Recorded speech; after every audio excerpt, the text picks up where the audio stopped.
हम इंसान धरती के अब तक के सबसे विकसित प्राणी हैं।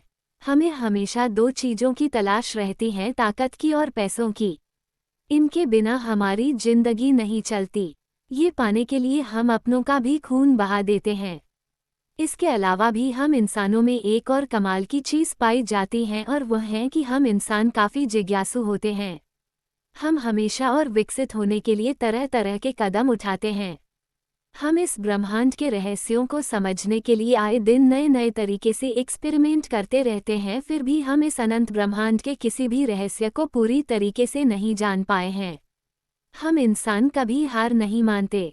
विफल होने के बावजूद हम हमेशा फिर से प्रयास करते हैं जब तक हम सफल न हो जाए। हम हमेशा जब कोई एक्सपेरिमेंट करते हैं तो उसके बाद हमारी जिज्ञासा और बढ़ने लगती है, जिसकी वजह से हम और ज़्यादा एक्सपेरिमेंट करने लगते हैं, लेकिन हमारी जिज्ञासा कभी कम नहीं होती। इंसान की जिज्ञासा तब अपनी हद पार कर गई जब उनके हाथ कुछ ऐसा लगा जिसने पूरी इंसानियत को बदल कर रख दिया। ये दिन है 25 जनवरी 2525। आज ही के दिन हम इंसानों में एक ऐसी उपलब्धि हासिल की जिसकी किसी ने आज से पहले कल्पना भी नहीं की थी। इंसान कभी यहाँ तक पहुँचेगा, इसके बारे में उन्होंने कभी सोचा भी नहीं था। ये वह दिन है जब इंसानों ने ब्रह्मांड के एक रहस्य का पता लगा लिया, जिसके बाद तो इतने और रहस्य बढ़ गए कि हम इंसान अपने आपे से बाहर हो गए। ये रहस्य था कि हम इंसानों ने एक नई दुनिया खोज निकाली। ये गलती से ही हमने खोजा, लेकिन इस खोज से इंसान धीरे धीरे काफ़ी ज़्यादा ताकतवर होने लगे। ये खोज इंसानी इतिहास में अब तक की सबसे बड़ी खोज थी। इस खोज का पूरा श्रेय जाता है देश के मशहूर साइंटिस्ट वंश राय सक्सेना को। इन्होंने अपनी टीम के साथ एक आर्टिफिशियल इंटेलिजेंस को अपग्रेड करने की कोशिश कर रहे थे ताकि टाइम मशीन बनाया जा सके, लेकिन कुछ गलत कोडिंग हो जाने की वजह से अचानक उन लोगों के सामने एक पोर्टल खुल गया। इंसानों के लिए तो यह ऐसा था जैसे उनके हाथ अलादीन का चिराग लग गया हो। उसके बाद आखिर 10 लोगों की एक टीम, जिसमें से 8 लोग वंश राय सक्सेना और उनके साथी साइंटिस्ट थे। बाकी के 2 लोग मिलिट्री के थे, जिन्हें उनके साथ वहां रिसर्च करने के लिए भेजा गया था कि आखिर उस पोर्टल के अंदर क्या है। रिसर्च पूरी हुई, लेकिन वंश राय सक्सेना और उनके साथ और साथी कभी भी लौटकर नहीं आए। 2 मिलिट्री वाले ही वापस लौट सके। उन दोनों ने वह रिपोर्ट धरती के हाई अथॉरिटी को दे दिया जो वहां वंश राय सक्सेना और उनके लोगों ने बनाया था। उन 2 मिलिट्री वालों ने बताया कि वहां एक काले रंग का चक्रवात आया था जो उन सारे साइंटिस्ट्स को उठाकर ले गया जब वे लोग रिसर्च खत्म करके वापस आ रहे थे। वे लोग इसलिए बच गए क्योंकि ये लोग सबसे पीछे थे। वंश राय सक्सेना के इस कुर्बानी और इस नायाब आविष्कार के लिए हर साल 25 जनवरी को वंश राय सक्सेना के लिए सेलिब्रेट करते हैं। उनके रिसर्च रिपोर्ट के बाद तो इंसानों में ताकतों के साथ साथ उम्र की भी वृद्धि होने लगी। एक तरफ जहां हम इंसान सिर्फ 60 से 70 साल जीते थे, वहीं इसके बाद हम 200 से 400 साल जीने लगे। ये सब वंश राय सक्सेना के वजह से हो पाया था, इसलिए अब इंसानों के वह नए देवता के जैसे हो चुके थे। वंश राय सक्सेना का दिन उसके बाद से बड़े धूमधाम से मनाया जाने लगा। वंश राय सक्सेना के रिपोर्ट के मुताबिक इस जगह का नाम PSX था, जो एक अद्भुत दुनिया था जिसे उन्होंने जन्नत भी कहा था। उनके महीनों के रिसर्च को हासिल करने के बाद हम इंसानों ने उस दुनिया पर भी अपने साम्राज्य का विस्तार किया और अपने आप को और ताकतवर बनाया, लेकिन कहते हैं ना, कुछ लोगों की ताकतों की भूख कभी भी खत्म नहीं होती। यहीं से शुरू हुई इंसानों के इतिहास का एक खूनी अध्याय। हम इंसानों ने कभी भी अपने आपसी झगड़ों को खत्म नहीं किया और उस नई दुनिया में भी हम अपने झगड़ों को बरकरार रखा, इसलिए ताकि और ताकत पाई जा सके। आज पूरे 500 साल बीत चुके हैं और हम इंसान अब तो और ज़्यादा शक्तिशाली हो चुके हैं, लेकिन हमारी और ताकत पाने की लालच अभी भी बरकरार है। आज का दिन है 24 जनवरी 3025। आज सारे लोग इस तैयारी में लगे हैं कि कल के दिन को वे लोग कैसे सेलिब्रेट करेंगे। आम लोगों को यह नहीं बताया गया था कि एक दूसरी दुनिया भी मौजूद है। उन्हें बस ये बताया गया था कि आज के दिन वंश राय सक्सेना ने अपनी जान देकर हम इंसानों पर ऐसा एहसान कर दिया जिसे हम मरते वक्त तक नहीं भूलेंगे। इसी वजह से पूरे धरती के लोग आज के दिन को सेलिब्रेट करते हैं। वंश राय सक्सेना ने जान दी थी तो क्यों दी थी यह भी किसी को पता नहीं था। इन सब लोगों के बीच एक था जिसका नाम था ध्रुव सक्सेना को अपने अंकल सतीश सक्सेना के साथ रहता था जो उड़ने वाली गाड़ियों के फैक्ट्री में काम करते थे। ध्रुव अपने घर के पास वाली सड़क पर चल रहा था तो उसे कुछ उसके ही उम्र के लड़के घेर लेते हैं और कहते हैं कि देखो अपना शिकार आ गया है। ध्रुव उस लड़के को जो सबसे आगे खड़ा था उससे कहता है देखो आहान मुझे जाने दो वरना। ध्रुव का कॉलर पकड़ते हुए आहान नाम का वह लड़का कहता है कि नहीं तो क्या कर लेगा, अपने अंकल को बुलाएगा। अबे साले तुझे कोई भी बचाने वाला नहीं है क्योंकि मैं आहान रायजादा हूँ और मेरे अंकल रितेश रायजादा हैं जो यहाँ के सबसे अमीर लोगों में से एक हैं। ये सुनकर ध्रुव कहता है कि देखो आहान मुझे जाने दो, तुम हमेशा मुझे परेशान क्यों करते रहते हो। वंश रायजादा दिखने में हट्टा कट्टा था और वह ध्रुव के साथ उसके कॉलेज में पढ़ता था। वंश हर चीज में परफेक्ट था अपने अंकल के पैसों के दम पर और बेचारा ध्रुव हर तरीके से कमजोर था।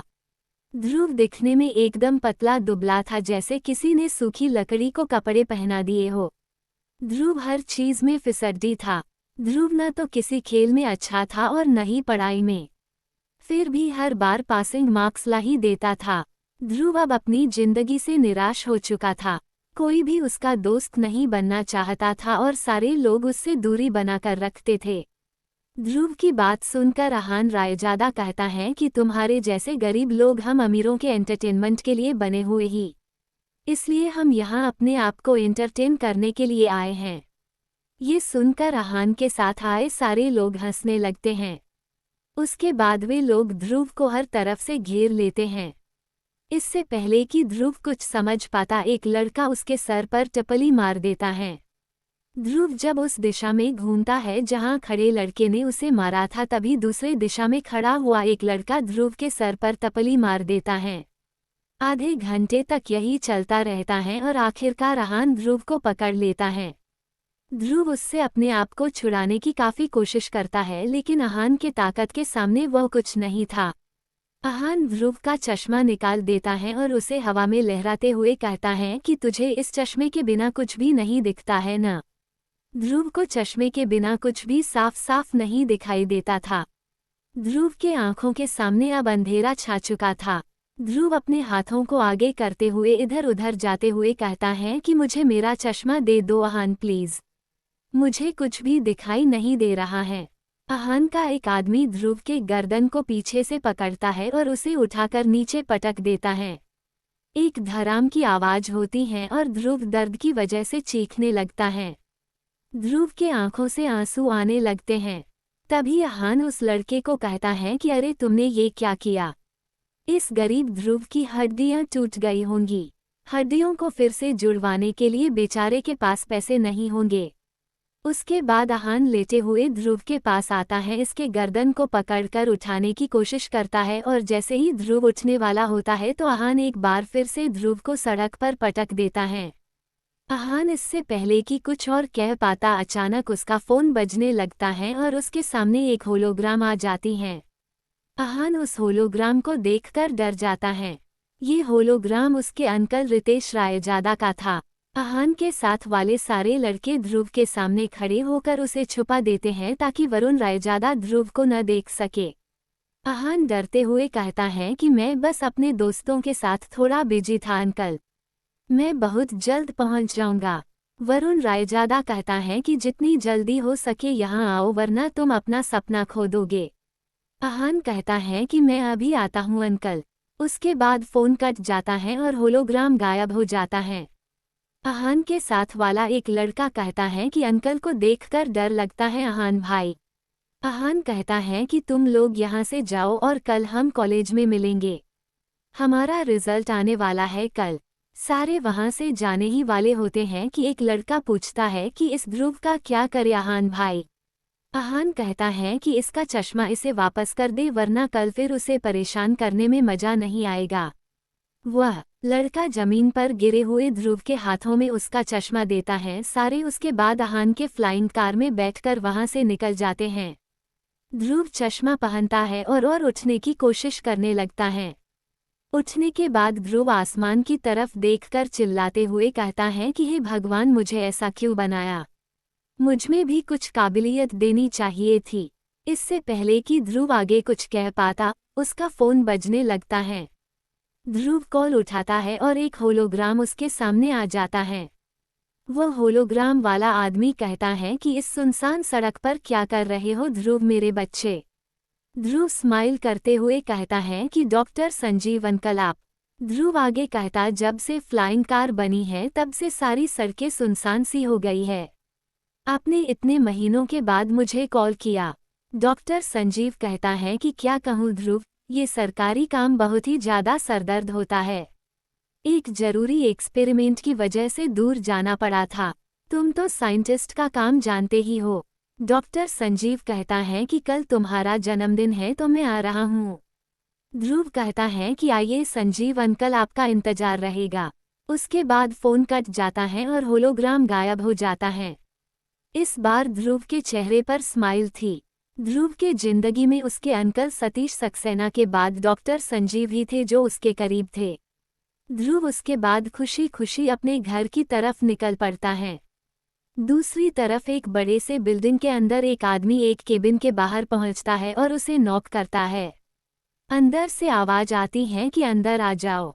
वह आदमी अंदर जाता है और उसके सामने एक अधेड़ उम्र का आदमी बैठकर अपना काम कर रहा था, जिसके बाल अब सफ़ेद होने शुरू हो गए थे, लेकिन उसका शरीर किसी नौजवान की तरह गठीला था। उसके टेबल पर कुछ रखा हुआ था जिसके ऊपर लिखा हुआ था प्रेसिडेंट अर्जुन अग्रवाल। प्रेसिडेंट अर्जुन अग्रवाल अपने सामने खड़े हुए आदमी जो उनका नीरव गुप्ता था, उसे देखते हुए कहते हैं कि क्या बात है नीरव, तुम अब कौन सा काम लेकर आए हो। नीरव कहता है कि आपके लिए एक खबर है। प्रेसिडेंट कहते हैं कि कौन सी खबर है, वैसे कोई भी खबर आजकल मुझे नहीं भाती।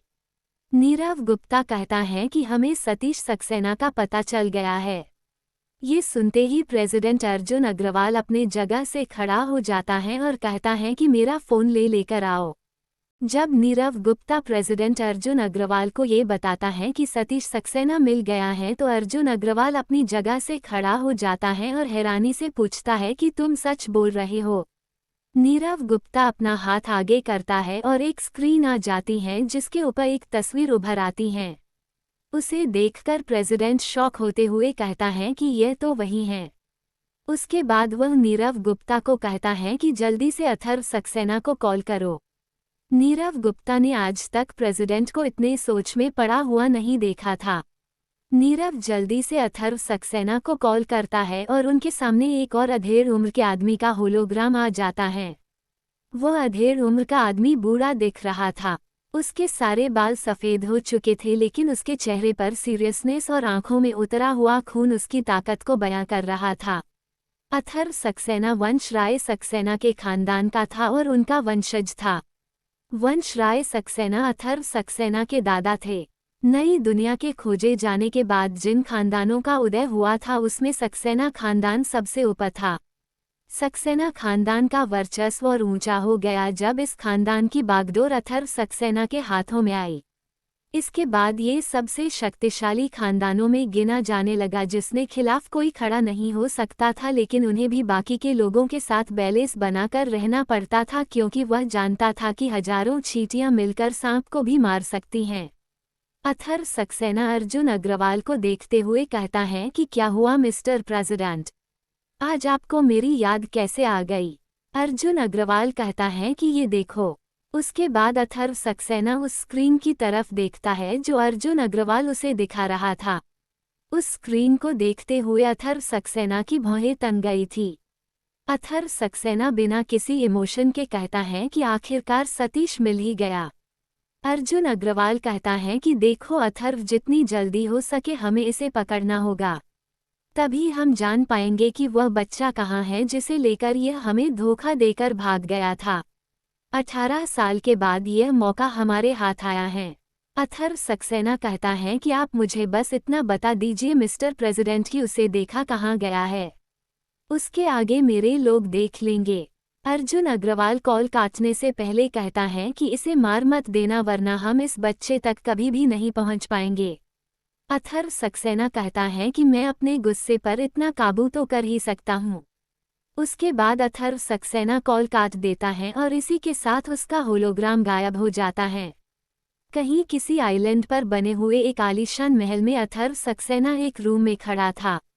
कुछ देर के बाद एक आदमी वहां आता है और कहता है कि आपने बुलाया सर। अथर्व सक्सेना उसकी तरफ वह स्क्रीन बढ़ाते हुए कहता है कि तुम्हें इसे इस पत्ते पर ढूंढना है विशाल, और इसे जिंदा यहाँ लाना है।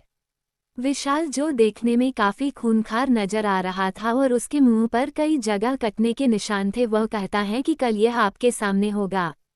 अथर्व सक्सेना कहता है कि कल मेरे दादाजी के सम्मान से पहले यह मुझे यहाँ चाहिए। विशाल कहता है कि बिल्कुल सर, मैं इसे यहाँ लेकर आऊंगा। अथर्व सक्सेना कहता है कि यह नहीं पूछोगे कि कौन है ये। विशाल कहता है कि इससे मुझे कोई फर्क नहीं पड़ता कि कौन है ये, मैं इसे लेकर जरूर लौटूंगा, जिंदा या मुर्दा। ये सुनकर अथर्व सक्सेना पीछे मुड़ते हुए चिल्लाते हुए कहता है कि मुर्दा नहीं, जिंदा चाहिए।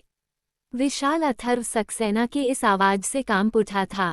विशाल अपने आप को संभालते हुए कहता है कि मैं अगर इसे जिंदा नहीं ला पाया तो मैं कभी आपको अपना मुंह नहीं दिखाऊंगा। उसके बाद विशाल वहां से चला जाता है। अथर्व सक्सेना कहता है कि सतीश, मैं तेरी वो हालत करूंगा कि तेरी रूह कांप उठेगी। दूसरी तरफ जब ध्रुव अपने घर पर पहुंचता है तो वहां ताला लगा हुआ था। ध्रुव दरवाजे पर अपना हाथ रखता है और उसके बाद दरवाजा खुल जाता है। अंदर जाने के बाद ध्रुव अपने अंकल को कॉल करता है, लेकिन कॉल को कोई आंसर नहीं करता। ध्रुव कई बार कॉल करता है लेकिन उसे कोई जवाब नहीं मिलता। ध्रुव अपने आप से कहता है कि पता नहीं कौन सा काम करते हैं कि कई दिनों तक घर नहीं आते। मेरे इतना पूछने के बाद भी उन्होंने मुझे कभी नहीं बताया कि आखिर उस उड़ने वाली कार की फैक्ट्री में वह ऐसा कौन सा काम करते हैं कि कई दिनों तक घर आने का मौका नहीं मिलता। ध्रुव अभी यह सोच ही रहा होता है कि उसे एक वॉइस मैसेज आता है। ध्रुव को वॉइस मैसेज में उसके अंकल ने कहा था कि मैं कल तुम्हारे बर्थडे के पार्टी में पहुंच जाऊंगा। ध्रुव अपना फोन बगल में रखते हुए कहता है कि यही वॉइस मैसेज उन्होंने कल भी भेजा था कि कल आऊंगा, और आज फिर से कल। एक दिन मुझे जाकर देखना होगा कि आखिर सतीश अंकल उस फैक्ट्री में काम क्या करते हैं। अगले दिन ध्रुव कॉलेज के लिए निकल जाता है। आज वो खुश था क्योंकि आज सबको रिजल्ट बताया जाने वाला था कि कौन ग्रेजुएट होगा और कौन नहीं। ध्रुव क्लास के एक कोने में बैठ जाता है। यही ध्रुव की जगह थी जहां वह बैठता था। कुछ देर में टीचर आती हैं और सबको रिजल्ट बताने लगती हैं। सबसे आखिर में वह टीचर ध्रुव का नाम पुकारती है और ध्रुव खड़ा हो जाता है। ध्रुव का दिल अभी बहुत ही तेजी से धड़क रहा था कि वह पास होगा या नहीं। टीचर कहती हैं कि तुम भी पास हो गए हो ध्रुव, तुम्हें पासिंग मार्क्स के 1 मार्क्स ज्यादा आया है। ये सुनकर ध्रुव एक लंबी सांस लेता है और अपने आप से कहता है कि आखिरकार मैं ग्रेजुएट हो ही गया। तभी क्लास में एक आवाज गूंजती है, सब ताली बजाओ, कुपोषित पास हो गया। ये सुनकर सारे बच्चे हंसने लगते हैं। जिसने बोला था उसकी आवाज इस हंसी में दब गई थी। सारे बच्चे ध्रुव को ऐसे देखकर हंस रहे थे जैसे ध्रुव एक जोकर है और कोई करतब दिखा रहा है। टीचर चिल्लाते हुए सारे बच्चों शांत रहने के लिए कहती हैं। टीचर की चिल्लाहट सुनकर सब शांत हो जाते हैं। टीचर कहती हैं कि मुबारक हो, आप सब पास होकर ग्रेजुएट हो गए हैं। इसके बाद आप सब अपने अलग अलग रास्ते चुन सकते हैं। उसके बाद टीचर सबको बेस्ट ऑफ लक कहती हैं और वहां से चली जाती हैं। ध्रुव आज बहुत खुश था, लेकिन उसकी खुशी ज्यादा वक्त तक नहीं टिकती।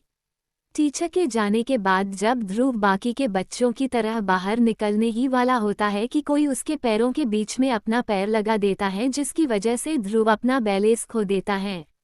ध्रुव लड़खड़ाते हुए सामने खड़ी एक लड़की से टकरा जाता है और उसके ऊपर गिर जाता है। ध्रुव का मुंह इस लड़की के गर्दन के नीचे घुस गया था। सारे लोग यह अजीब सा नज़ारा देखने के लिए वहीं रुक जाते हैं। ध्रुव को जब ये रियलाइज होता है कि वह कहाँ और किस अवस्था में है तो वह जल्दी से उठ जाता है और उस लड़की की तरफ देखता है जिसके ऊपर वह गिरा था। ये लड़की शालिनी थी, जो आहान रायजादा की गर्लफ्रेंड थी। ध्रुव उसे सॉरी कहता है और यह भी कहता है कि गलती से हो गया है, किसी ने पैर लगा दिया था। मैंने ये जानबूझकर नहीं किया। Sorry, sorry. वो लड़की जो गुस्से में टमाटर की तरह लाल हो गई थी, उठते ही ध्रुव के गाल पर एक जोरदार तमाचा मारती हैं। ध्रुव के गाल पर उसके 5 उंगलियों के निशान छप गए थे। तभी वहां आहान आ जाता है और शालिनी के पास जाते हुए कहता है कि क्या हुआ बेबी। शालिनी ध्रुव की तरफ इशारा करते हुए कहती है कि यह मेरे साथ बदतमीजी कर रहा था। ये सुनकर आहान ध्रुव के पास आता है, इसे एक जोरदार घुसा मारता है। ये घुसा इतना दमदार था कि ध्रुव के मुंह के कोने से खून आने लगा था। ध्रुव कहता है कि किसी ने मेरे पैरों के बीच में अपना पैर फंसा दिया था, जिसकी वजह से मैं गलती से शालिनी के ऊपर गिर गया। आहान उसकी एक नहीं सुनता है और एक के बाद एक कई घुसे मारता रहता है। आहान ने ध्रुव के पूरे मुंह को सूजा दिया था। ध्रुव का मुंह फूल गया था और ध्रुव दर्द के मारे कराहने लगा था। आहान फिर से ध्रुव को मारने ही वाला था कि शालिनी बीच में आ जाती है और कहती है कि जाने दो आहान, अब उसे और मारोगे तो वह मर जाएगा। आहान कहता है कि ऐसे गरीब और बेकार लोगों को रहना ही नहीं चाहिए। उसके बाद वह ध्रुव की तरफ देखता है और कहता है कि साले तू मेरी गर्लफ्रेंड पर हाथ डालेगा। उसके बाद आहान ध्रुव को एक लात मारता है और ध्रुव नीचे गिर जाता है। शालिनी आहान को खींचकर बाहर ले जाती हैं और ध्रुव वहीं बेहोश हो जाता है। ध्रुव जब होश में आता है तो वह अपने आप को कॉलेज के हॉस्पिटल में पाता है। हॉस्पिटल की एक नर्स ध्रुव के होश में आते ही उससे कहती हैं कि अगर शरीर में दम नहीं है तो ऐसे लोगों से क्यों उलझते हो। ध्रुव कहता है कि एक गलतफहमी हो गई थी। वो नर्स ध्रुव से कहती हैं कि देखो बेटा, इन अमीरों से नहीं उलझना चाहिए, ये कुछ भी कर सकते हैं। इन्होंने अगर तुम्हें थोड़ा और मारा होता तो तुम्हारी जान भी जा सकती थी। ध्रुव कहता है कि आप चिंता मत कीजिए, आज मेरा इस कॉलेज में आखिरी दिन है। मैं आज ग्रेजुएट हो गया हूँ और फिर इस कॉलेज में या इन अमीर लोगों से नहीं मिलूंगा। वो नर्स कहती हैं कि अच्छा है। उसके बाद ध्रुव वहां से निकल जाता है। जैसे ही ध्रुव कॉलेज से बाहर आता है तो देखता है कि आहान अपने साथियों और शालिनी के साथ वहां खड़ा था। जैसे ही ध्रुव उन्हें देखता है तो वहां से भागने लगता है। आहान अपने 2 साथियों को इशारा करता है और दोनों ध्रुव को पकड़ने के लिए भागने लगते हैं। कुछ ही देर में वे दोनों ध्रुव को पकड़ लेते हैं और उसे उठाकर आहान के सामने ले आते हैं। आहान ध्रुव के कॉलर को पकड़ते हुए कहता है कि अंदर तू इसलिए बच गया क्योंकि शालिनी मेरी जान यह नहीं चाहती थी कि कॉलेज के अंदर कुछ खराब हो जाए। वैसे भी आज कॉलेज में हमारा आखिरी दिन था और तू आज शायद आखिरी बार मिलने वाला है, क्योंकि हम अमीर तेरे जैसों को याद नहीं रखते। इसलिए आज तुझे नंगा करके घर भेजेंगे। इतना कहने के बाद आहान ध्रुव के चेहरे को देखते हुए कहता है कि तेरा एक गाल अब तक लाल नहीं हुआ है। ये बिल्कुल गलत बात है न। उसके बाद वह शालिनी के तरफ इशारा करते हुए कहता है कि क्यों न इसके दूसरे गाल पर भी तुम अपने हाथ का छाप उगा दो। शालिनी कहती है कि तुम चिंता मत करो बेबी, मैं आज इसे दिखाऊंगी कि शालिनी अरोड़ा कौन है। शालिनी अरोड़ा खानदान से थी जो रायजादा खानदान की ही तरह इस इलाके का सबसे रईस खानदान था। शालिनी ध्रुव के पास आती हैं, जिसे आहान के साथियों ने घुटनों पर बैठाकर उसके दोनों हाथ पकड़ा हुआ था ताकि ध्रुव कोई हरकत न कर पाए। ध्रुव कहता है कि जाने दो मुझे, वह सब गलती से हुआ। मैंने बताया था ना, किसी ने मेरे पैरों में अपना पैर लगा दिया था जिसकी वजह से मैं बैलेंस खो बैठा और तुमसे टकरा गया। शालिनी कहती है कि क्यों टकराए। ध्रुव के पास इस सवाल का कोई जवाब नहीं था। ध्रुव कंफ्यूज लुक देते हुए पूछता है कि क्या मतलब है तुम्हारा। शालिनी कहती है कि तुम्हारे जैसे गरीब और बेकार आदमी ने मुझे छू दिया। इतनी हिम्मत तुम्हारी कैसे हुई। उसके बाद शालिनी अपना सैंडल निकालती हैं और ध्रुव के दूसरे गाल पर तब तक मारती रहती हैं जब तक इसका दिल नहीं भर जाता। ध्रुव के मुंह से खून आने लगा था।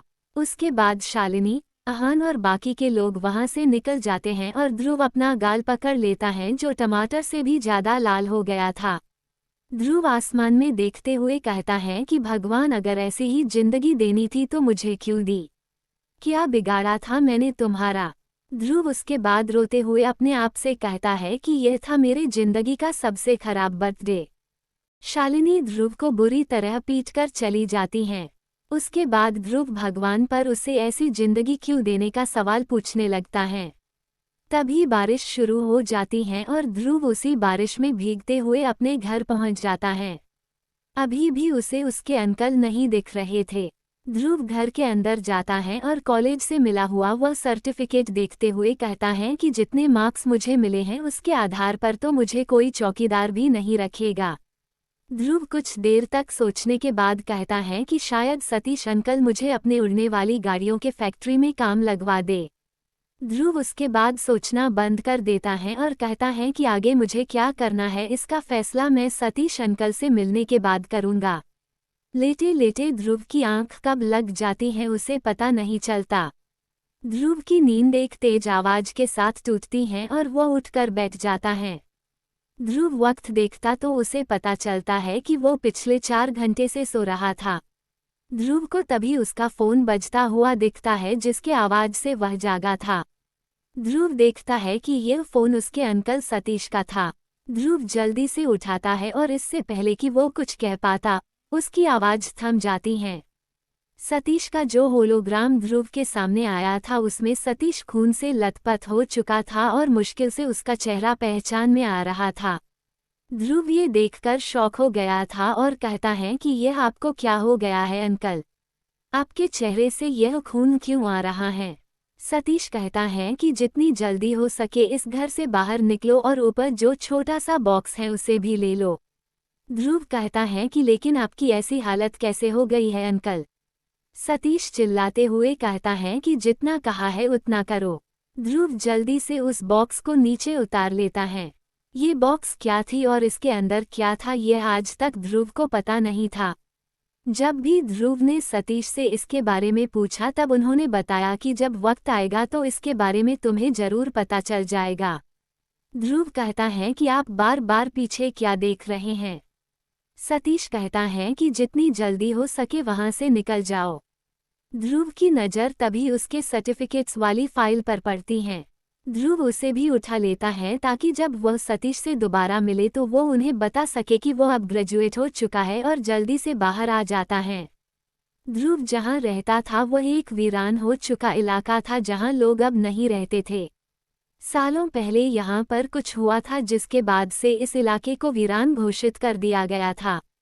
इसी वजह से ध्रुव को कोई भी नहीं जानता था और सतीश अंकल को तो उसके किसी दोस्त ने भी आज तक नहीं देखा था। ध्रुव बाहर आता है तो सतीश कहता है कि यहाँ से जितनी दूर हो सके हो जाओ। ध्रुव वहाँ से भागते हुए पूछता है कि आपको हुआ क्या है और आप ऐसा क्यों कह रहे हैं? सतीश कहता है कि सवाल मत पूछो और भागते रहो। ध्रुव देखता है कि अभी भी उसके अंकल बार बार पीछे देख रहे थे। ध्रुव जब चौराहे तक पहुंच जाता है तब उसके घर में एक ब्लास्ट हो जाता है और वो पूरा घर मिट्टी में मिल जाता है। ये देखकर ध्रुव कहता है कि हमारे घर में ब्लास्ट हो गया है अंकल। सतीश कहता है कि मैंने ही किया है। ध्रुव कहता है कि क्या आपने, लेकिन क्यों? सतीश कहता है कि अब तुम मेरी बात ध्यान से सुनो ध्रुव। अभी तुम सीधे संजीव के घर जाओ। ध्रुव कहता है और संजीव अंकल के घर? सतीश कहता है कि जाओ मेरे बच्चे और उन्हें कहना कि वक्त आ गया है। सतीश कहता है कि शायद अब हम दोबारा नहीं मिलेंगे ध्रुव और इस फोन को यहीं फेंक कर तोड़ दो। इतना कहने के बाद फोन कट जाता है। ध्रुव अंकल अंकल चिल्लाता रहता है। उसका हाथ अब कांप रहा था। ध्रुव कहता है कि आखिर सतीश अंकल को क्या हुआ और कैसा वक्त आ गया है? उन्होंने ऐसा क्यों कहा कि अब हम कभी दोबारा नहीं मिलेंगे? ध्रुव को तभी सतीश सक्सेना की बात याद आती है। ध्रुव अपना फोन वहां पर फेंक उसे एक पत्थर की मदद से मार मारकर उसके टुकड़े टुकड़े कर देता है। ध्रुव के आंखों में आंसू आ गए थे कि सतीश ने उसे ऐसा क्यों कहा था कि अब हम दोबारा नहीं मिलेंगे। ये सब मुझे संजीव अंकल ही बता सकते हैं। उसके बाद ध्रुव दौड़ते हुए डॉक्टर संजीव के घर की तरफ निकल पड़ता है जो कि वहां से काफी दूर था। दूसरी तरफ एक शिपयार्ड में खून से लथपथ सतीश सक्सेना इधर उधर छिपता हुआ फिर रहा था। तभी एक आदमी सतीश के सामने आ जाता है और उसके ऊपर हमला करने ही वाला होता है कि सतीश उसका लात पकड़ता है और उसे घुमाकर एक बड़े से बॉक्स से उठाकर टकरा देता है। सतीश उसे लगातार 2 बॉक्सों से कई बार टकराता है और उसे जमीन पर फेंक देता है और कहता है कि तुम कमजोर हो। उस आदमी के जमीन पर गिरते ही सतीश उसके मुंह पर अपने मुक्कों से मारने लगता है। उस आदमी के मुंह से खून आने लगा था। तभी कोई पीछे से सतीश के गर्दन को अपने हाथों में जकड़ लेता है और कहता है कि तू मुझसे बच नहीं सकता है, क्योंकि आज तक विशाल से कोई नहीं बच पाया। उसके बाद विशाल एक इंजेक्शन निकालता है और सतीश के शरीर में इंजेक्ट कर देता है। सतीश तुरंत ही बेहोश हो जाता है। विशाल अपने आदमी से कहता है कि फ्लाइंग कार लेकर आओ और जितनी जल्दी हो सके सक्सेना आइलैंड पर इसे लेकर चलो। विशाल के आदमी ऐसा ही करते हैं और वे लोग वहां से रवाना हो जाते हैं सक्सेना आइलैंड की तरफ। कुछ ही घंटों में वे लोग सक्सेना आइलैंड पहुंच जाते हैं, जहां अथर्व सक्सेना पहले से ही उनका इंतजार कर रहा था। विशाल वहां पहुंचता है और उसके आदमी सतीश को लाकर अथर्व सक्सेना के सामने पटक देता है और विशाल कहता है कि मैं इसे ले आया जिंदा। अथर्व सक्सेना कहता है कि मुझे यकीन था कि तुम इसे जिंदा जरूर लाओगे। तुमने मेरे भरोसे को कायम रखा है विशाल। विशाल कहता है कि थैंक्स सर, लेकिन यह आदमी काफी शक्तिशाली था। इसने मेरे कई सारे आदमियों को बुरी तरीके से मारा, जिसकी वजह से मुझे इसे बेहोश करके यहाँ लाना पड़ा। अथर्व सक्सेना कहता है कि शक्तिशाली कैसे नहीं होगा, इसके रगों में सक्सेना खानदान का खून बहता है। ये सुनकर विशाल के साथ साथ वहां मौजूद सारे लोग शॉक हो गए थे। विशाल इससे पहले कि कुछ पूछ पाता, अथर्व सक्सेना कहता है कि इसे होश में लाओ। विशाल के इशारा करने के बाद एक आदमी सतीश को एक इंजेक्शन लगाता है और कुछ ही मिनटों में सतीश होश में आ जाता है। सतीश जब होश में आता है तो अपने सामने अथर्व सक्सेना को खड़ा पाता है। अथर्व सक्सेना की तरफ देखकर हंसते हुए सतीश कहता है कि कैसे हैं आप अंकल। अथर्व सक्सेना कहता है कि मुझे अंकल मत कहो गद्दार, तुमने सक्सेना खानदान का नाम मिट्टी में मिला दिया। सतीश हंसते हुए कहता है कि मैंने सक्सेना खानदान के नाम को मिट्टी में मिलने से बचा लिया है।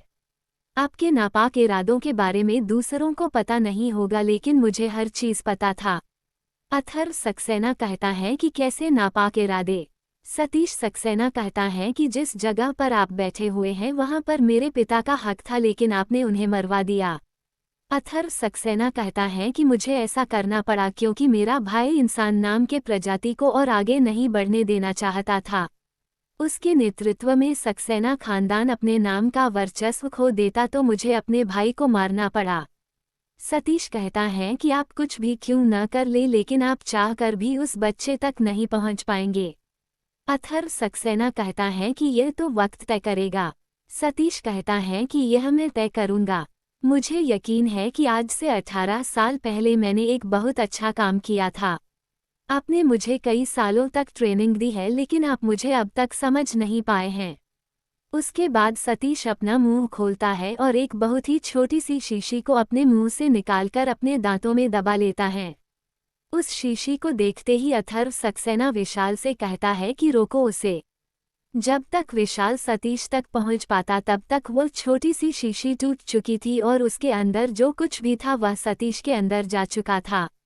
आधी शीशी जो दांतों के बाहर दिखाई दे रही थी वह नीचे गिर जाती है। कुछ ही सेकंड्स के बाद सतीश के नाक, कान और मुंह से खून निकलने लगता है। सतीश हंसते हुए अथर्व की तरफ देखते हुए कहता है कि अब वो बच्चा कभी भी वैसा नहीं बनेगा जैसा आप उसे बनाना चाहते थे। उसके बाद सतीश नीचे गिर जाता है और उसकी दिल की धड़कनें बंद हो जाती हैं। सतीश ने जहर लेकर सुसाइड कर लिया था। अथर्व सक्सेना आसमान में देखकर चिल्लाता है और विशाल से कहता है कि इसके शरीर को किसी ऐसे जगह पर फेंक दो जहां चील कौवे इसे नोच कर खाए। विशाल अपने आदमी को इशारा करता है और वे लोग सतीश के शरीर को वहां से उठाकर ले जाते हैं। पूरा का पूरा सक्सेना खानदान वहां खड़ा था। किसी में भी इतनी हिम्मत नहीं थी कि अथर्व सक्सेना से कुछ पूछ सके। एक 18-19 साल का लड़का जिसका नाम राजवीर सक्सेना था वह पूछता है कि कौन थे ये दादाजी और किस बच्चे की बात कर रहे थे। अथर्व सक्सेना गुस्से से राजवीर की तरफ देखता है और अथर्व सक्सेना के इस नज़र को देखकर सारे लोगों ने अपने सर को नीचे झुका लिया था सिवाय राजवीर के। अथर्व सक्सेना कहता है कि अंदर चलो बताता हूँ। सारे लोग उसके बाद अथर्व सक्सेना के पीछे पीछे अंदर जाने लगते हैं। राजवीर सक्सेना ही एकलौता था जिसे अथर्व सक्सेना से डर नहीं लगता था। अथर्व सक्सेना खुद उसे ट्रेनिंग दे रहे थे और उन्हें भरोसा था कि राजवीर सक्सेना ही वह चिराग हैं जो आगे चलकर उनके खानदान के नाम को और ऊंचा करेगा। बाकी के लोगों के ऊपर अथर्व सक्सेना बिल्कुल भी ध्यान नहीं देता था, क्योंकि उसके हिसाब से वे बस बेकार के लोग हैं जो सक्सेना खानदान में पैदा हो गए हैं। दूसरी तरफ ध्रुव शहर में पहुंच चुका था। वहां की गगनचुंबी इमारतों को देखकर ध्रुव अपने आप से कहता है कि यह है अमीरों का बसेरा।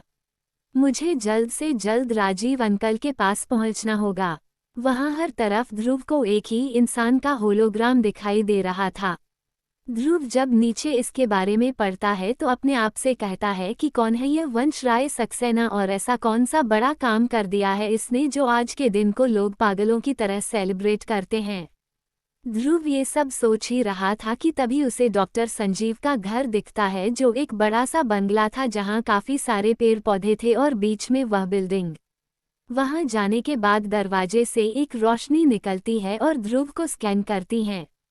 उस दरवाजे पर लगा हुआ आई ध्रुव को वहां तब तक रुकने के लिए कहता है जब तक अंदर से दरवाजा खोलने को इजाजत न मिले। ध्रुव अपने आप से कहता है कि कहाँ हैं आप संजीव अंकल, मुझे आपसे जल्द से जल्द मिलना है। कुछ ही देर के बाद दरवाजा खुल जाता है और ध्रुव अंदर आ जाता है। डॉक्टर संजीव ध्रुव को देखते हुए कहते हैं कि तुम यहाँ क्या कर रहे हो और तुम्हारी ऐसी हालत कैसे हो गई है। मैं तो वहाँ आने ही वाला था। ध्रुव कहता है कि मैंने सतीश अंकल को खून से लथपथ देखा और उन्होंने मुझे घर से बाहर निकलने के लिए कहा और उसे उड़ा दिया। उसके बाद उन्होंने मुझे आपसे मिलने के लिए कहा और यह कहने के लिए कहा कि वक्त आ गया है। ये सुनकर डॉक्टर संजीव एक लंबी सांस छोड़ते हुए कहता है कि क्या वक्त आ गया है। ध्रुव कहता है कि कौन सा वक्त आ गया है।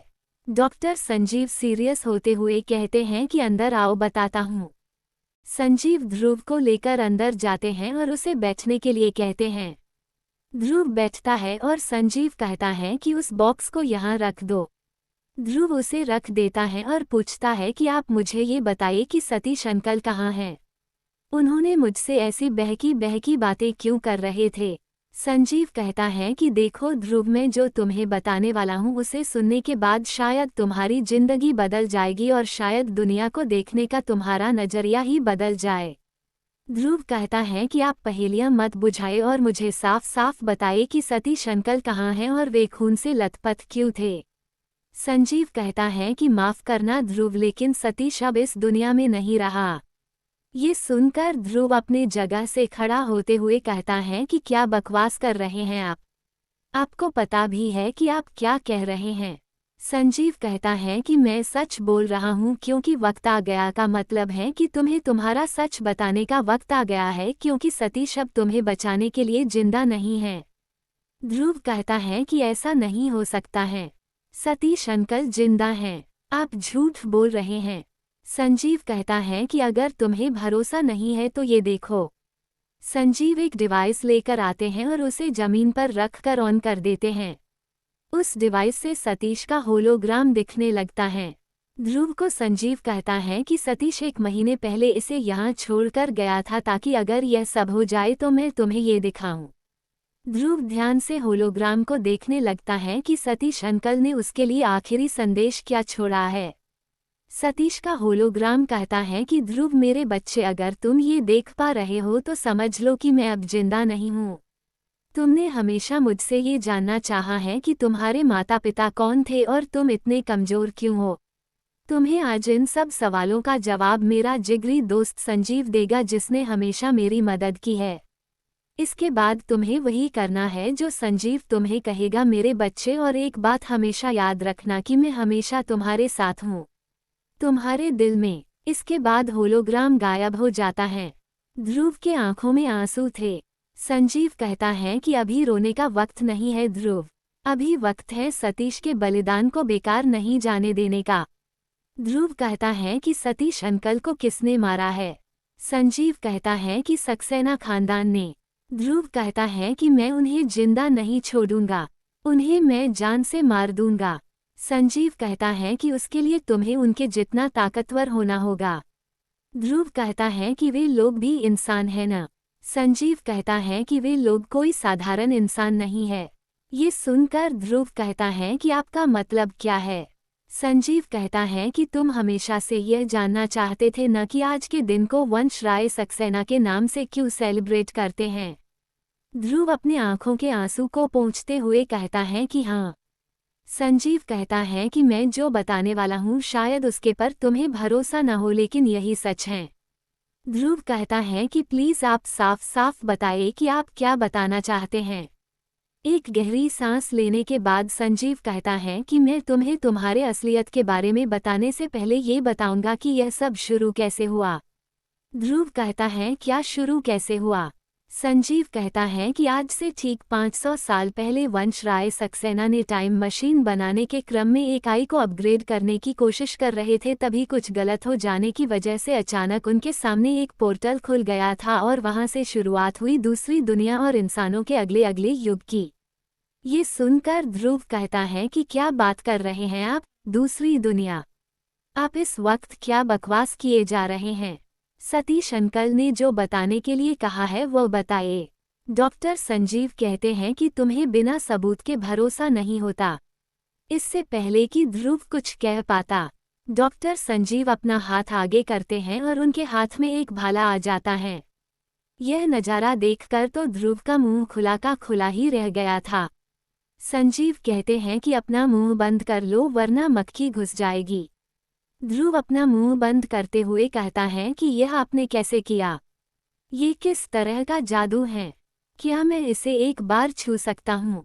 संजीव उस भाले को टेबल पर रख देता है और ध्रुव उसे छूते हुए कहता है कि यह तो असली है, लेकिन यह अपने आप आपके हाथ में कैसे आ गया?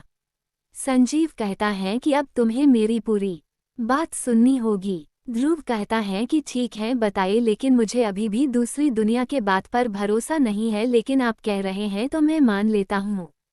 संजीव कहता है कि जब 10 लोगों की टीम पहली बार उस पोर्टल के अंदर गई रिसर्च करने, लेकिन वापस सिर्फ 2 लोग लौटे, वंशराय सक्सेना और बाकी के लोग जो उनके साथ काम करने वाले लोगों में से थे वे कभी नहीं लौटे। जो 2 लोग लौटे वे मिलिट्री से थे। उनका खानदान आज के जमाने में अग्रवाल और भारद्वाज खानदान के नाम से जाने जाते हैं और अर्जुन अग्रवाल जो अभी हमारा प्रेसिडेंट है वह इन्हीं के खानदान का लीडर हैं। ध्रुव कहता है कि इन सब से मेरा क्या लेना देना है? संजीव कहता है कि इन सब से तुम्हारा लेना देना है, लेकिन तुम्हें वह सब पहले जानना होगा कि तुम्हारा इनसे क्या लेना देना है। ध्रुव कहता है कि ठीक है बताइए, अब मैं कुछ नहीं बोलूँगा। संजीव कहता है कि वे 2 लोग जो लौटे थे उन्होंने हमारे कंसर्न ऑर्गेनाइजेशन को वंशराय सक्सेना के रिपोर्ट को सौंपा जो उन्होंने मरने से पहले बनाया था। ध्रुव कहता है कि वो मर चुके हैं। डॉक्टर संजीव कहते हैं कि वे महीनों तक गायब रहे, जिसके बाद उन्हें मृत घोषित कर दिया गया। उन्होंने जो रिपोर्ट बनाया था उसके मुताबिक वहां पहले से ही 2 और प्रजाति के लोग मौजूद हैं जिन्हें हम एलियन कह सकते हैं। एक का नाम है शैडो निंजा और दूसरे का नाम है ब्लेज। दोनों एक दूसरे के दुश्मन हैं और आपस में लड़ते रहते हैं ताकि उनका साम्राज्य और आगे बढ़ता रहे। ध्रुव को इन बातों पर भरोसा नहीं हो रहा था, इसलिए वो बस सुनता जा रहा था क्योंकि सतीश ने मरने से पहले उसे ये सब सुनने के लिए कहा था। संजीव आगे कहता है कि शैडो निंजा एक बहुत ही पावरफुल निंजा का एक बड़ा सा ग्रुप है और वे हर तरफ फैले हुए हैं। वे लोग अजीब तरीके के निंजा टेक्निक्स का इस्तेमाल करते हैं जो इंसानी दिमाग से पड़े हैं। ध्रुव कहता है कि कैसे टेक्निक्स? संजीव कहते हैं कि वे अपने हाथों से अलग अलग तरीके के साइन बनाते हैं और जो भी बोलते हैं वह हो जाता है, बिल्कुल जादू की तरह। यहाँ तक कि वे लोग अजीब सी भाषा में कुछ लिखा हुए पेपर को जलाकर फेंकते हैं तो वहाँ धमाका हो जाता है और वे लोग इसे पेपर बॉम्ब कहते हैं। ये लोग बहुत ही शांत किस्म के होते हैं और मिलनसार होते हैं, लेकिन अगर कोई धोखा दे तो उसे खत्म कर देते हैं। ये हमारे जैसे ही दिखते हैं, लेकिन इनके शरीर का रंग हरा होता है। इनसे उलझना सही नहीं होता या फिर इनका नियम कोई तोड़ देता है तो उसे सजा के तौर पर एक दर्दनाक मौत दी जाती है। ध्रुव कहता है कि और दूसरे प्रजाति जिसका नाम आपने ब्लेज बताया उनका क्या? संजीव कहते हैं कि ब्लेज प्रजाति के लोग अपनी नाम की तरह ही काफी फुर्तीले होते हैं और ये लोग काफी धूर्त और चालाक किस्म के होते हैं। जो कोई भी इनका भरोसा करते हैं, आगे चलकर वे कुत्ते की मौत मारे जाते हैं। ये भी हरे रंग के होते हैं लेकिन इनके पास एक पूंछ होती है। ये एनर्जी सिमुलेशन में माहिर हैं। ये लोग अपने शरीर की ऊर्जा को किसी भी चीज में बदलकर हमला या बचाव कर सकते हैं। ध्रुव कहता है कि मैं समझा नहीं। संजीव कहता है कि ये लोग अपनी ऊर्जा को आग के गोले में बदल सकते हैं या फिर पानी के गोले में या फिर एक दीवार खड़ी कर सकते हैं। ध्रुव कहता है कि ये लोग तो जादुई लगते हैं लेकिन हम इंसानों के पास क्या है। डॉक्टर संजीव कहते हैं कि हमारे पास सिर्फ मार्शल आर्ट्स हैं और इनके अलावा हथियार बस। ध्रुव कहता है कि अब तक मुझे ये पता नहीं चला कि इससे क्या लेना देना है। डॉक्टर संजीव कहते हैं कि अब जो मैं तुम्हें बताने वाला हूँ उसी से तुम समझ जाओगे। बात ऐसी है कि हम इंसानों की वहाँ कोई कीमत नहीं है। ब्लेज और शैडो निंजा के लोगों के सामने हम इंसानों की कोई वैल्यू नहीं है। हम इंसान भी उनके सामने टिक सके, इसलिए आज से 18 साल पहले वहाँ एक बहुत ही बड़ी चाल चली गई थी। ध्रुव पूछता है कि कैसी चाल। डॉक्टर संजीव कहते हैं कि उस वक्त ब्लेज और शैडो निंजा के लोगों में एक बहुत ही बड़ा युद्ध हुआ था। हम इंसानों का काम था मरे हुए शरीर को जंग के मैदान से हटाना। उसी वक्त हमने दोनों प्रजाति के मरे हुए लोगों के डीएनए को हासिल कर लिया। ब्लेज के एक बागी साइंटिस्ट ने हम इंसानों को भी उन दोनों प्रजातियों के बराबरी में लाने के लिए एक बहुत ही बड़ा एक्सपेरिमेंट कंडक्ट किया। उस एक्सपेरिमेंट में इंसान, ब्लेज और शैडो निंजा के डीएनए को एक साथ मिलाकर एक बच्चा बनाया गया। वह बच्चा खास था क्योंकि वह ब्लेज और शैडो निंजा के ताकतों को भी सीख सकता था। इंसान उसे एक किलिंग वेपन बनाना चाहते थे ताकि वहां सिर्फ उनका साम्राज्य हो, लेकिन कुछ लोग ऐसे थे जो इसके खिलाफ थे। सतीश सक्सेना खानदान का वारिस था और उसके पिता उसके खिलाफ थे, लेकिन अथर्व सक्सेना ने उन्हें मरवा दिया। सतीश ने अपने पिता के कहने पर उस बच्चे को वहां से चुरा लिया और उसके बाद गायब हो गया। ये बच्चा कोई और नहीं बल्कि तुम ही हो ध्रुव। ये सुनकर तो ध्रुव को ऐसा लगने लगा था जैसे उसके दिल पर बिजली गिर गई हो। ध्रुव चिल्लाते हुए कहता है कि आप कुछ भी बोले जा रहे हैं।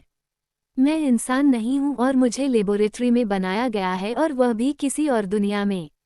डॉक्टर संजीव कहते हैं कि मुझे पता है कि तुम यह मानना नहीं चाहते हो, इसलिए मेरे पास इसके भी कुछ सबूत हैं।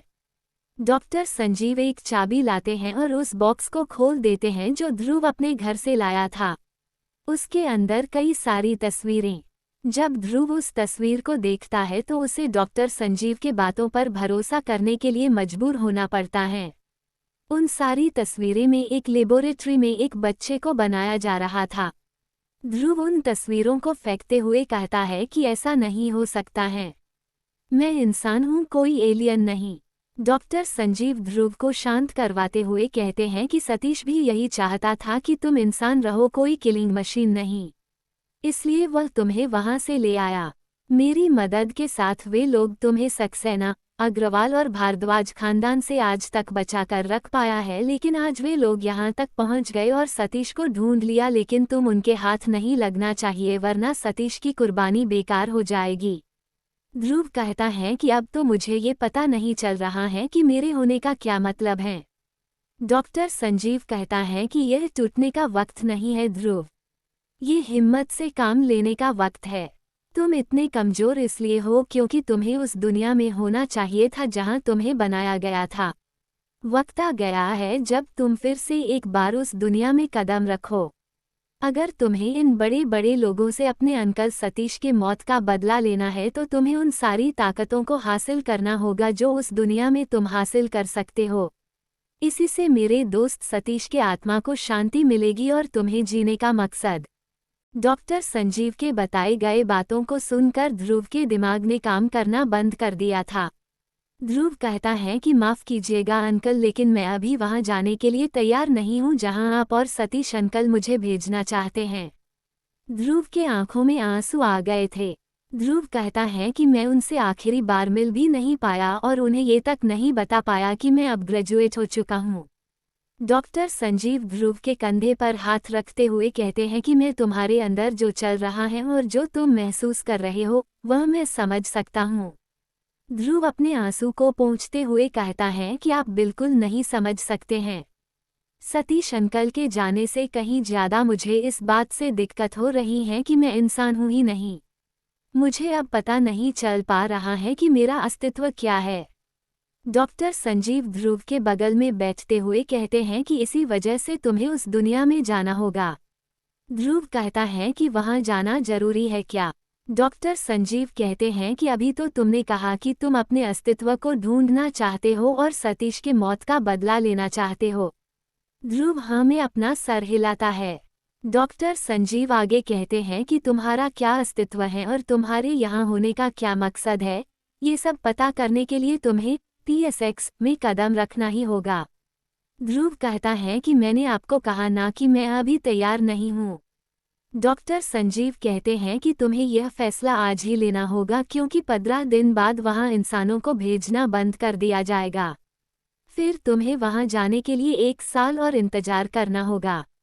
ध्रुव कहता है कि मैं 1 साल और इंतजार कर लूँगा। डॉक्टर संजीव कहते हैं कि मैं तुम्हें ऐसा करने के लिए फोर्स नहीं करूँगा, लेकिन एक बार सतीश और उसके बलिदान के बारे में सोचकर ही फैसला लेना। ये सुनने के बाद ध्रुव डॉक्टर संजीव की तरफ देखते हुए पूछता है कि कैसा बलिदान? डॉक्टर संजीव कहता है कि जब सतीश ने अपने परिवार के खिलाफ जाकर तुम्हें बचाया था तो उसने अपने परिवार का बलिदान कर दिया था। उसने तुम्हें सुरक्षित रखने के लिए अपनी प्रेग्नेंट बीवी को छोड़ दिया था। ध्रुव कहता है कि क्या वह अभी जिंदा है? डॉक्टर संजीव कहता है कि उसकी बीवी तो बच्चों को पैदा करते वक्त गुजर गई, लेकिन उसके 2 जुड़वा बच्चे आज भी जिंदा है। अगर सतीश ने तुम्हें बचाया नहीं होता तो आज उसका एक खुशहाल परिवार होता। ध्रुव आगे कुछ नहीं कहता है और डॉक्टर संजीव के टेरेस पर चला जाता है। डॉक्टर संजीव ध्रुव को अभी टोकना सही नहीं समझते हैं और उसे अकेला छोड़ देते हैं। सतीश के बारे में सोचते हुए ध्रुव कब टेरेस पर ही सो जाता है उसे पता ही नहीं चलता। कई घंटों के बाद जब रात हो जाती है और हर तरफ आसमान में आज के दिन को सेलिब्रेट करने वालों के पटाखे की आवाज से ध्रुव अचानक जाग जाता है। ध्रुव जब वक्त देखता है तो रात के 10 बज चुके थे। ध्रुव वापस नीचे आ जाता है जहां डॉक्टर संजीव उसे खाने के लिए कहते हैं। ध्रुव खाने के टेबल पर बैठ जाता है और डॉक्टर संजीव उसे खाना सर्व करने लगते हैं। ध्रुव खाना शुरू करता है और कहता है कि मैं वहां जाने के लिए तैयार हूं जहां आप मुझे भेजना चाहते हैं। डॉक्टर संजीव कहते हैं कि क्या तुम सच में तैयार हो? ध्रुव कहता है कि मैं बिल्कुल तैयार हूं क्योंकि मुझे मेरे अस्तित्व के बारे में जानना है और सतीश अंकल के मौत का बदला लेना है। डॉक्टर संजीव कहते हैं कि अगर ऐसा है तो तुम कल से ट्रेनिंग ले सकते हो। ध्रुव सरप्राइज होते हुए कहता है कि कौन सी ट्रेनिंग? डॉक्टर संजीव कहते हैं कि वहाँ कैसे रहना है और जीने के लिए क्या क्या करना है वह सब बताया जाएगा। ये ट्रेनिंग पूरे 15 दिन की होगी जिसमें 2 दिन यहाँ ट्रेनिंग दी जाएगी और बाकी के 13 दिन दूसरी दुनिया में। ध्रुव कहता है कि ठीक है, कल से मैं ट्रेनिंग ज्वाइन करूँगा। डॉक्टर संजीव कहते हैं कि मैं कल तुम्हें अपने साथ लेकर जाऊंगा। ध्रुव खाना जारी रखता है और डॉक्टर संजीव से पूछता है कि ब्लेज के जिस धोखेबाज साइंटिस्ट ने मुझे बनाया था उसका नाम क्या था? डॉक्टर संजीव कहते हैं कि उसका नाम था प्रोफेसर मिडनाइट। ध्रुव कहता है कि सबसे पहले मैं उसे ढूंढूंगा। डॉक्टर संजीव कहते हैं कि वह पॉसिबल नहीं है क्योंकि जिस दिन तुम्हें सतीश ने चुराया था उसी दिन वह अगले लेवल में चला गया था। ध्रुव पूछता है कि यह अगला लेवल क्या है? डॉक्टर संजीव कहते हैं कि यह इवोल्यूशन है। जब कोई सारे क्राइटेरिया को फुलफिल कर लेता है तो वह अगले लेवल में इवॉल्व हो जाता है ताकि वह और ताकतवर बन सके। ध्रुव पूछता है कि आप कौन से लेवल में हैं और टोटल कितने लेवल हैं? डॉक्टर संजीव कहते हैं कि मैं दूसरे लेवल में हूं और टोटल 5 लेवल हैं, लेकिन इंसान अब तक सिर्फ 3 लेवल तक ही जा पाए हैं। ध्रुव और भी कुछ पूछने वाला होता है लेकिन डॉक्टर संजीव उसे रोकते हुए कहते हैं कि अगर तुम सब मुझसे ही जान लोगे तो फिर ट्रेनिंग का क्या मतलब है? बाकी की चीजें तुम्हें ट्रेनिंग में पता चलेगी। ध्रुव ठीक है कहता है और वहां से जाने लगता है। डॉक्टर संजीव कहते हैं कि खाना तो खत्म कर लो ध्रुव। ध्रुव कहता है कि मुझे और भूख नहीं है अंकल। ध्रुव उस कमरे में आ जाता है जहां डॉक्टर संजीव ने उसे रुकने के लिए कहा था। ध्रुव उन पुराने दिनों के याद में खो जाता है जो उसने सतीश के साथ बिताए थे। ये सोचते सोचते वह कब सो जाता है उसे भी पता नहीं चलता है। दूसरी तरफ सक्सेना खानदान के आइलैंड पर आज देश नहीं बल्कि दुनिया के कोने कोने से बड़े बड़े लोग आए थे। सारे लोगों को अथर्व सक्सेना ने बुलाया था। सारे बड़े बड़े खानदान के लीडर वहां पहुंचे थे ताकि उस बच्चे को जल्द से जल्द ढूंढा जा सके। सारे लोगों के आने के बाद अथर्व सक्सेना अपने दादा वंश राय सक्सेना को श्रद्धांजलि देने के बाद स्टेज पर माइक लेकर पहुंच जाता है। अथर्व सक्सेना कहता है कि जैसा आप लोगों को पता है उस बच्चे के बारे में जो शैडो निंजा और ब्लेज के टक्कर में लाकर हमें खड़ा कर सकता है।